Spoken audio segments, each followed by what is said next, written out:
Asas naman may tanga ng bola. Binigay kay Cedric Cervantes. Kay number 6 naman, pumukol ng 3. Wala yung tira. Nandun si Renzo Llantero. By the way, Renzo Llantero is one of the familiar faces na nandito ngayon na naglalaban. Bola. Cervantes pumunta sa ilalim. Ipinasa sa labas. Nakuha ni kanyang kapatid na si another Cervantes, wearing jersey number 17.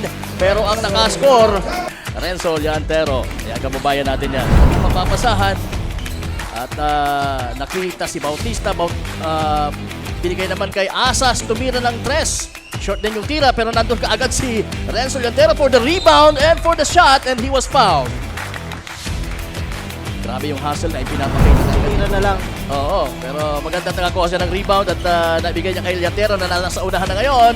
Tumira and score using the board. Renzo Llantero, 88. Wala sa listahan ko dito, partner, but okay, sige, dagdag na. Renzo Llantero hesitates. Binigay sa kanyang kakampi sa corner. Yes! And continue that good chemistry. And right now, chemistry ni Cervantes, number 24.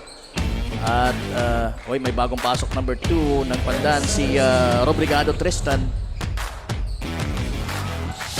And ayan, magandang chemistry talaga. Napaganda, partner. From Van Ashley sa Pandan.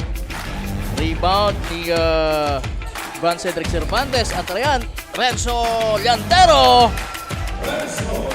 with a good finish. Kanika. At ang kanyang report. Kanika. So, Maraming salamat ka pa, Morgan and Coach Paul. Once again, mga kasurog, this is Danica Garcia, your courtside correspondent for tonight's ball game. Sa 30... Cedric Cervantes with the ball. Naghanap ng mapapasahan. Nakita ang kanyang kapatid. Ang tumira mula sa corner ay si number 25. Pero ang nakascore ay si Renzo Llantero after that miss. And finally, naagaw na nga. At nasa kay Bautista ang bola.